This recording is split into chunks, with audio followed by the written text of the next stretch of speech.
आज से लगभग 12 साल पहले मैंने बीजेपी का नाम पहली बार सुना था। उन दिनों टीवी पे एक ऐड आया करता था, अब की बार मोदी सरकार, अच्छे दिन आने वाले हैं। और इन एड्स को देखने के बाद मैं मोदी सरकार का इस तरीके से दीवाना हो गया कि मेरे घर पे जो पोस्टर हुआ करता था वो मोदी जी का हुआ करता था। इनफैक्ट जो कैलेंडर होता था वो मोदी छाप हुआ करता था। जो मैं घड़ी पहनता था उस पे भी वो कमल का लोगो हुआ करता था। और हद तो तब हो गई जब मैं इनकी रैलियां में जाने लग गया, लोगों से वोट मांगने चला गया कि अब की बार मोदी सरकार, इनका झंडा लेके मैं फहराता था और फिर आके वो झंडा अपने घर पे लगा दिया करता था। मतलब मैंने आज तक कभी अपने घर पे तिरंगा नहीं लगाया खुद से, लेकिन मैंने बीजेपी का झंडा लगा रखा था। खैर जोक्स असाइड, बीजेपी सरकार को पसंद करना ना करना वो तुम्हारा अपना पर्सनल ओपिनियन है, इस पे मैं तुम्हारे को कोई चेंज करने के लिए नहीं बोलूंगा। पर आप एक चीज से एग्री करोगे, आप में से ज्यादातर लोग बीजेपी को पसंद ही इसलिए करते हो क्योंकि दूसरी पार्टी अच्छी नहीं है। मतलब एक तरीके से देखा जाए, इंडिया के अंदर एक भी पार्टी अच्छी नहीं है। जो पार्टी अच्छा काम करने की कोशिश करती है या फिर खावा ही करती है उसको तो जेल में डाल देते हैं ये लोग। आम आदमी पार्टी वाला केस तो तुम्हें पता ही होगा, सारे के सारे नेताओं को लिकर स्कैम के अंदर जेल के अंदर डाल दिया गया। और फिर बाद में क्या पता चला कि ये जो भी स्कैम का आरोप लगे हुए थे सब फर्जी आरोप थे। सीबीआई ने जबरदस्ती केस को बढ़ाने की कोशिश करी। और सीबीआई किसके कंट्रोल में है? Central government. और सेंट्रल गवर्नमेंट किसके पास है? बीजेपी के पास। इसके अलावा आज के टाइम पे तुम ये भी मानोगे, अगर कोई आवाज उठाने की कोशिश करता है, स्पेशली कोई इन्फ्लुएंशियल बंदा आवाज उठाने की कोशिश करे जैसे कि सोनम वांगचुक जैसे लोग, तो इनके ऊपर एनएसए लगा के इनको जेल में डाल दिया जाता है। और फिर बाद में इनको रिहा कर दिया जाता है। इसलिए नहीं कि इन्होंने इनको माफ कर दिया, इसलिए क्योंकि इनके ऊपर कोई केस बनता ही नहीं है। और सोनम वांगचुक वाले केस में तो बीजेपी के खुद के बड़े बड़े बंदों ने फर्जी सबूतों को डिस्ट्रीब्यूट करने की कोशिश की, मीडिया चैनल्स ने फर्जी सबूतों को फैलाने की कोशिश करी। यही चीज अगर अमेरिका जैसे देश में होता तो अब तक सोनम वांगचुक बहुत अमीर बन चुके होते। इसके अलावा ऐसे बहुत सारे केस देखे गए जहाँ पे लोगों ने मोदी जी के ऊपर वीडियोस बनाने की कोशिश करी, मीम बनाने की कोशिश करी, तो उस वीडियो को भी गवर्नमेंट ने टेक डाउन कर दिया। मतलब देश के अंदर डिक्टेटरशिप आई हो ना हो, लेकिन सेंसरशिप जरूर आ चुकी है। और देश की हालत इतनी खराब हो चुकी है कि आज कोई भी अमीर बाप की बिगड़ी औलाद किसी मिडिल क्लास माँ को बे औलाद कर सकता है। मैंने अपने बच्चों को सारी जिंदगी संस्कार देने में, उसको वैल्यू सिखाने में पूरी जिंदगी झोंक दी अपनी,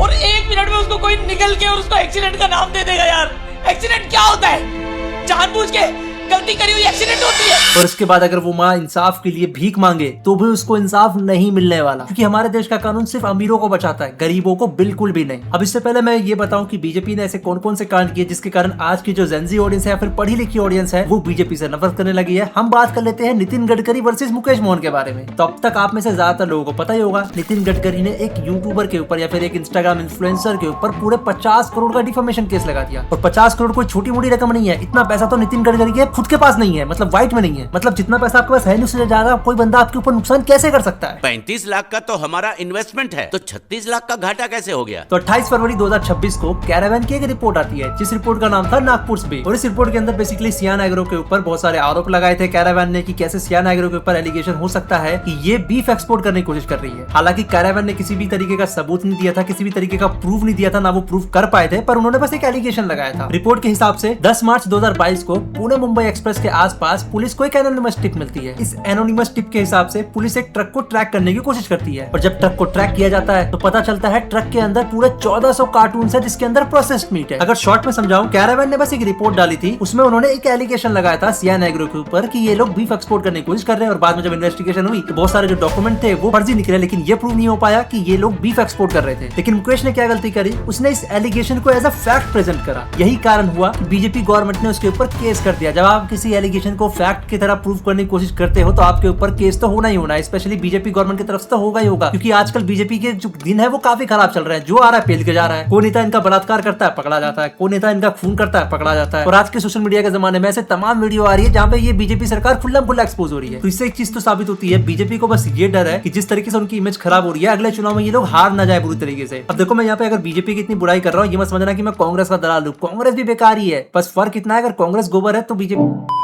चलो अगर हम वापस से बात करें बीजेपी की, तो पूरी की पूरी बीजेपी की जो इमेज है ऐसा लगता है पीआर पे टिकी हुई है। और इसके अंदर 3 से 4 मेन चेहरे हैं जो पूरी की पूरी बीजेपी की इमेज को बचाए हुए। सबसे पहले चेहरा हमारे नरेंद्र मोदी, जिसे आप बीजेपी का मसीहा ही बोल सकते हो। अगर नरेंद्र मोदी जी को निकाल दिया जाए तो पूरी की पूरी बीजेपी की नैया ऐसे ही डूब जाएगी। ये इकलौते वन मैन आर्मी है जिन्होंने पूरी की पूरी बीजेपी को संभाल कर रखा हुआ है। इसलिए किसी भी बीजेपी नेता को देख लो, अपने साथ नरेंद्र मोदी जी का पोस्टर लगाएगा ही लगाएगा। किसी भी बीजेपी का काम को देख लो, वहाँ पे नरेंद्र मोदी जी की फोटो छपी ही छपी हुई। इनफैक्ट जो दिल्ली के अंदर आई हुई है ना रेखा गुप्ता जी, इनकी तो फोटो तक नहीं लगाई थी चुनाव के दौरान, क्योंकि इनको पता था अगर रेखा जी की फोटो लगाएंगे तो ये पक्का चुनाव हारेंगे। और इसलिए वहाँ पे चुनाव की फोटो किसकी थी? हमारे नरेंद्र मोदी की। और जब ये बीजेपी चुनाव जीत जाती दिल्ली में, ये सीएम किसको बना देते हैं? हमारी रेखा जी को। बिना नरेंद्र मोदी का बीजेपी का एक भी नेता चुनाव नहीं जीतेगा, बुरी तरीके से हारेगा। उसके बाद आता है हमारा दूसरा चेहरा अमित शाह, जिसे आप बीजेपी का पावर हाउस भी बोल सकते हो। इनके बारे में ज्यादा डिटेल में अभी तो नहीं जाऊंगा, पर डायरेक्ट बात करूं अगर योगी आदित्यनाथ की, तो इनका सबसे मेन काम रहा है बीजेपी में। योगी आदित्यनाथ बीजेपी का अनफिल्टर्ड चेहरा, मतलब मतलब जो काम बीजेपी करना चाहती है, अगर कोई नेता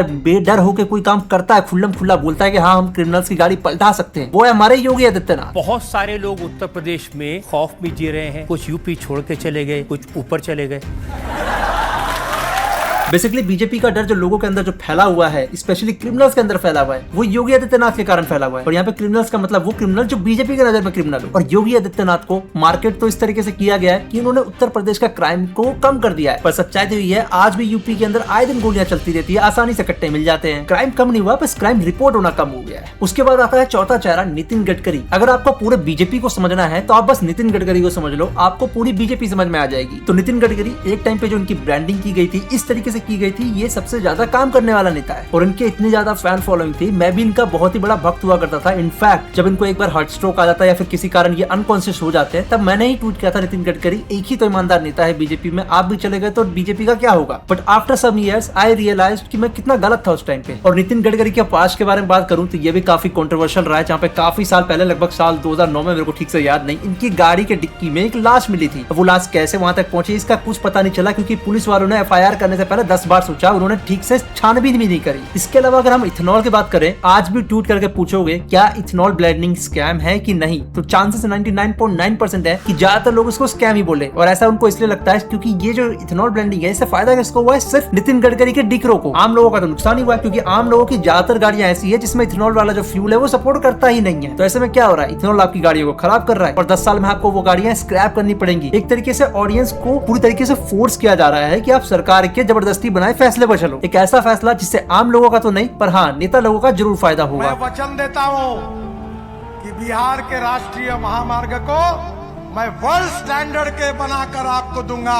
इन्होंने काम से ज्यादा जुमलेबाजी की है। हर साल एक ही भाषण करेंगे कि हम अगले साल अमेरिका के बराबर रोड बना देंगे, और फिर अगले साल यही सेम डायलॉग चिपकाएंगे। और रोडों की हालत क्या है आप सभी को पता है। एक्सप्रेस वे पे भी जाओगे तो 40 से 50 किलोमीटर के दायरे के अंदर आपको इतने गड्ढे देखने को मिल जाएंगे जितनी कोई हद नहीं। इंडिया के अंदर कोई ढंग का बंदा स्पोर्ट्स कार चला ही नहीं सकता। क्यों चला पाएगा? या तो आपको पैचेस मिलेंगे या तो उबड़ खाबड़ रोड मिलेंगे। अब देखो ये तो सच है, नितिन गडकरी के राज में एक चीज तो अच्छी हुई है कि रोडों का जो काम है वो बहुत ही तेजी से हुआ है। मतलब जो हमारे रोडों की जो तेजी है वो चाइना से भी तेज है कई कसर पे। तो बस जो रोड की क्वालिटी है वो थोड़ी सी खराब है, इतनी खराब कि हम पैसा तो चाइना के बराबर खर्च करते हैं रोडों में, पर जो रोड की क्वालिटी है वो बांग्लादेश और पाकिस्तान के लेवल का है। और इतना ही नहीं, गलती से भी कोई ईमानदार कॉन्ट्रैक्टर रोडों को अच्छा बनाने की कोशिश करे तो उसको कभी कॉन्ट्रैक्ट मिलता ही नहीं है। और ऐसे बतेर एग्जाम्पल है जहाँ पे कॉन्ट्रैक्टर ने अच्छा रोड बनाया हो और उसको कॉन्ट्रैक्ट ना मिला हो। और ऐसा इसलिए होता है क्योंकि जो भ्रष्ट कॉन्ट्रैक्टर होते हैं वो भ्रष्ट नेताओं के साथ मिलकर काम करते हैं। रोडों को ऐसा बनाते हैं कि वो रोड आगे चल के टूटेगा, फिर उनको दोबारा पैसे मिलेंगे, दोबारा टेंडर मिलेगा, और इस तरीके से नेता और जो भ्रष्ट कॉन्ट्रैक्टर वो दोनों मिल बांट के खाएगा। और ऐसे भी बहुत सारे केस देखे गए जहाँ पे एक आईएएस ऑफिसर को इसीलिए ट्रांसफर कर दिया गया क्योंकि उसके ईमानदारी के कारण वहाँ के लोकल नेताओं को दिक्कत हो रही थी। वहाँ का लोकल नेता आम आदमी को लूट नहीं पा रहा था। तो अब आप समझ जाओ हमारे इंडिया के अंदर खराब पुलिस वाले क्यों हैं, क्योंकि ईमानदार वाले काम कर ही नहीं पाते। और इंडिया के पुलिस वालों का तो तुम कहना ही छोड़ दो, एक नंबर के घोड़े। मतलब 99% पुलिस वाले तो ऐसे लगते हैं जो किसी काम के नहीं। और ऐसा इसलिए होता है जब पूरी की पूरी पार्टी में आपके सिर्फ क्रिमिनल्स भरे पड़े हो। अगर डेटा की माने तो बीजेपी के 240 जीते हुए कैंडिडेट में से 94 कैंडिडेट ऐसे हैं जिनके ऊपर क्रिमिनल चार्जेस एलिगेशन लगे हुए हैं। और एक ऐसी पार्टी जिसके अंदर इतने सारे क्रिमिनल्स भरे पड़े हैं, वो लगभग आधे क्रिमिनल भरे पड़े हो, आपको लगता है वो पार्टी कभी ईमानदारी से काम कर पाएगी? कतई नहीं कर पाएगी। इनफैक्ट कई केस में तो ये भी देखा गया है, बहुत सारे नेता जिनके ऊपर क्रिमिनल चार्जेस हैं वो बीजेपी जाते हैं, उनकी इमेज क्लीन हो जाती है, अचानक से उनके ऊपर सारे चार्जेस हट जाते हैं। आसान भाषा में बीजेपी ने क्रिमिनल पॉलिटिक्स को खत्म नहीं किया, बस उसको रीब्रांड कर दिया। और ऐसे नेता ने कितने बड़े बड़े इल्जाम हमारे बीजेपी की सरकार के ऊपर लगते रहे। एग्जाम्पल के लिए नरेंद्र मोदी के ऊपर 2002 के खिलौने आरोप लगे हुए थे, इनके ऊपर दंगे फंसाने के आरोप लगे हुए थे, जो कि 2022 में सुप्रीम कोर्ट ने इनको बाइज्जत बरी कर दिया उस गुनाह से। चलो नरेंद्र मोदी तो बड़े नेता है, इनके ऊपर झूठे इल्जाम लगते रहते हैं, लेकिन ऐसे भी बहुत सारे नेता हैं जैसे कुलदीप सहगल जैसे लोग जिन्होंने खुल्लम खुल्ला रेप किया, इसके खिलाफ तो एफआईआर तक लॉन्च नहीं हुई। मतलब आप इस तरीके से अंदाजा लगा लो, एक नेता जिसने रेप कर दिया है, पुलिस उसके खिलाफ एफआईआर करने से डरती है। ये हमारे देश का हाल है कि एक नेता के पास सब कुछ करने की परमिशन है, चाहे वो मर्डर करवाना चाहे मर्डर करवा सकता है, बलात्कार करना चाहे बलात्कार कर सकता है, लेकिन उसके खिलाफ कोई भी एफआईआर नहीं करेगा। इंडिया कानून किसके लिए? सिर्फ आपके हम जैसे आम लोगों के लिए। असली वाले जो अमीर लोग हैं, जो उनकी औलादे हैं, वो 10 लोगों को भी कुचल देगी तो उसके खिलाफ किसी भी तरीके का कोई भी एक्शन नहीं होगा। अगर होगा भी तो मजबूरी में होगा, वो भी तब जब चीजें वायरल हो जाए। और वो वायरल होने के बाद जब मामला ठंडा हो जाता है उसको बाइज्जत बरी कर दिया जाएगा, सिर्फ एक ऐसे लिखवा के। तो इससे आप अंदाजा लगा लो इंडिया एक मजाक बन के रह चुका है पूरी दुनिया की नजर में। यहाँ पे एक यूपीएससी बच्चा जो होनहार बच्चा है वो किसी नेता के बच्चे से झगड़ जाए तो वो नेता का बच्चा उसको मरवा भी देगा तो पुलिस कोई एक्शन नहीं लेगी। और इस हद तक मजाक है ना इंडिया का कानून। यहाँ वंदे भारत जैसी ट्रेन जहाँ पे अपर मिडिल क्लास लोग या अच्छे खासे इंडिया के जो इकोनॉमी में हिस्सा लेते हैं वैसे लोग ट्रैवल ट्रैवल करते हैं, वहां पे भी अगर किसी बीजेपी का नेता बैठा हो, उसको कोई सीट देने से मना कर दे तो वो उसको पिटवा भी सकता है। और बाय द वे अगर मैं यहाँ पे सिर्फ बीजेपी की बात करूं तो ये मत समझना कांग्रेस भी बहुत बेकसूर है, वहां पे अच्छे लोग हैं, ऐसा बिल्कुल भी नहीं है, बस वो अभी पावर में नहीं है तो इसलिए ठंडे हैं। अगर वो पावर में आएंगे उनके अंदर भी ऐसे ऐसे लोग आपको मिलेंगे देखने को। सबसे अहम चीज जो मेरे को लगता है बीजेपी राज में सबसे ज्यादा हुई है वो है रिलीजियस हेट। आपने नोटिस किया होगा 2014 से पहले इतना कोई हिंदू मुस्लिम नहीं करता था, लेकिन आज 2014 के बाद से आपको ऐसे बहुत सारे भतेरे लोग मिल जाएंगे जो बहुत ही ज्यादा कल्ट हो चुका है। इनफैक्ट जो कट्टर मुस्लिम है वो हिंदुओं से नफरत करता है, जो कट्टर हिंदू है वो तो मुस्लिमों से नफरत करता है। और बीजेपी का जो कोर फैन बेस है वो ज्यादातर कट्टर हिंदुओं का ही है। और ये सारी चीजें मैं हवा में नहीं बोल रहा, अगर डेटा की माने तो 2024 में लगभग 74% रिलीजियस जो हेट स्पीच है वो बढ़ चुकी है। एक चीज हमेशा याद रखना, जहां पे भी रिलीजन आ जाता है, किसी भी देश के अंदर रिलीजन को ऊपर रखा जाता है, वो देश कभी तरक्की कर ही नहीं सकता। और यही रिलीजन के आड़ में ये नेता लोग लोगों को लड़वाते रहेंगे और हमारे लोग भी इतने घोड़े हैं, ये लोग लड़ते ही रहेंगे। इनका सिर्फ एक ही उद्देश्य होता है कि इनका धर्म सबसे ऊपर, दूसरा धर्म नीचे, वो उनके धर्म के आसपास भी नहीं। और अभी मैंने कोई वीडियो देखी थी जहाँ पे दक्ष चौधरी नाम का बंदा कहता है कि ये असली हिंदू है, ये नकली हिंदू है। मतलब जो कल्ट लोग हैं अब ये सर्टिफिकेट देने लग गए हैं कि असली हिंदू कौन है, नकली हिंदू कौन है। देखो मैं इतना ज्यादा आस्था में रहता नहीं, लेकिन मुझे इतना पता है मेरे जो प्रभु राम के जो असली भक्त होंगे वो कभी किसी को माँ बहन की गालियां तो नहीं देने वाले। लेकिन आजकल के जो सो कॉल्ड भक्त आ चुके हैं, इनके मुंह से सिर्फ माँ बहन की गालियां निकलती है। मतलब इन्होंने जितना हमारे धर्म का मजाक बनाया है ना, जितना हमारे प्रभु राम का मजाक बनाया है, उतना किसी ने नहीं बनाया। मतलब एक तरीके से देखा जाए ये जो धर्म की रक्षा करने का नाटक करते हैं ना, असली में यही धर्म के असली भक्षक है। यही लोग धर्म को सबसे ज्यादा डिफेम करते हैं। और रिलीजन का बिजनेस इस कदर तक बढ़ चुका है आज के टाइम पे इंडिया के अंदर कि आसाराम जैसा कन्विक्टेड रेपिस्ट भी